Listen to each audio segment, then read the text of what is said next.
Ibarat harimau yang akan menerkam mangsanya. Begitulah semangat kami ketika tim yang saya pimpin mendapat kepercayaan untuk mengejar pelaku penembakan terhadap rekan prajurit. Dengan tugas yang disemangati, jiwa Korsa seakan membuat kami tidak peduli dengan rintangan apapun yang akan kami hadapi. Bahkan kadang-kala mata seakan menjadi buta, telinga jadi tuli untuk mengikuti segala aturan. Saya dan tim saya dengan jiwa yang membara melaksanakan tugas ini karena bayang-bayang mengingat rekan kami yang gugur karena ulah KKB tersebut. Antara tugas dan pembalasan kepada KKB itulah yang saat ini ada di dalam benak kami. Pada pukul 5.30 waktu Indonesia Barat kami sudah berada di lokasi yang kami perkirakan merupakan lokasi persembunyian KKB pelaku penembakan. Mengingat rekan yang gugur ditembak dari jarak jauh dengan akurasi yang cukup terukur, naluri saya mengatakan pelaku penembakan adalah seorang sniper yang sudah terlatih. Saya mewanti rekan-rekan satu tim untuk waspada dan selalu melakukan gerakan zigzag yang tidak teratur. Pukul 6.20 WIB suasana sekeliling kami sudah terlihat terang. Sambil memperhatikan perbukitan kami mulai melakukan gerakan-gerakan untuk memancing sniper KKB. Berselang beberapa menit kemudian satu kilatan cahaya terlihat di perbukitan yang disusul suara tembakan. Di sini saya meminta rekan saya untuk mengalihkan perhatian sniper KKB tersebut. Sembari itu saat saya mencari posisi yang pas untuk menembak, rekan-rekan yang lain melakukan tembakan balasan. Setelah saya menemukan posisi yang pas, saya mengarahkan teleskop di titik semburan api yang terlihat beberapa saat yang lalu. Saya melihat segerombolan anggota KKB bergerak seolah menari-nari di atas perbukitan. Namun dari jenis senjata yang mereka pegang terlihat jelas pelaku penembakan bukan mereka. Pasti ada KKB yang lain. Saya bertekad sniper KKB ini tidak akan saya lepaskan. Jika ia masih bisa bebas, ia akan menjadi momok yang menakutkan bagi masyarakat dan petugas di lapangan. Saya mengamati area sekitar mereka. Saya fokuskan mengamati satu bayang-bayang gelap yang berada di depan anggota KKB, yang terus saja bergerak.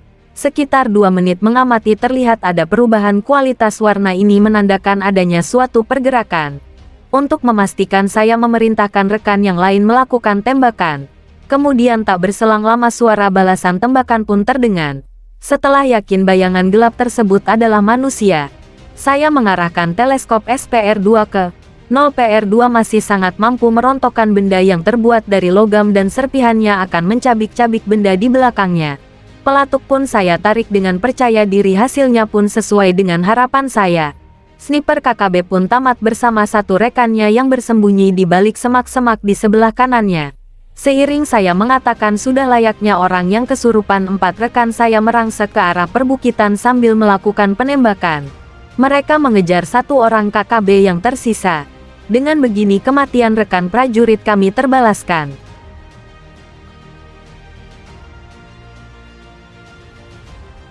KKB Papua dikepung sniper TNI. Sekali bidik, 2 orang tewas. 6 lainnya lari terbirit. Melansir dari kanal 9.id, TNI Polri terus melakukan berbagai upaya untuk memberantas kelompok kriminal bersenjata KKB di Papua. Nyali pasukan TNI Polri di Papua patut diacungi jempol. Seperti halnya KKB, prajurit TNI Polri pun tak kenal takut bila menghadapi maut. Seperti itulah eksistensi TNI Polri yang saat ini menjalankan tugas kenegaraan di ujung timur wilayah Nusantara. Mereka sama sekali tidak mengenal rasa takut, walaupun nyawa jadi taruhan. Mereka juga tak akan mundur bila sudah berada di medan laga. Ibarat kala senjata sudah dipanggul, pantang mundur walau sejengkal. Itulah komitmen yang terpatri dalam benak mereka. Mungkin karena itu, sehingga prajurit TNI dan Polri akan sangat bangga bila bertugas di daerah bergolak seperti Papua. Papua merupakan bagian dari wilayah Kesatuan Republik Indonesia, tapi daerah itu penuh dengan pergolakan. Pergolakan tersebut dilakukan oleh sekelompok orang bersenjata dengan tujuan tertentu. Bahkan demi tujuan itulah kelompok kriminal bersenjata tersebut melancarkan pelbagai aksi dengan mengabaikan aspek kemanusiaan. Lantaran tindakan KKB telah melampaui ambang batas toleransi, sehingga TNI Polri pun diterjunkan ke Papua. Seiring tugas utamanya menjaga kedaulatan negara, maka prajurit TNI Polri mengambil peran itu demi tegaknya wilayah NKRI. Atas dasar itulah, maka apapun upaya akan dilakukan aparat berseragam loreng demi harkat dan martabat bangsa Indonesia.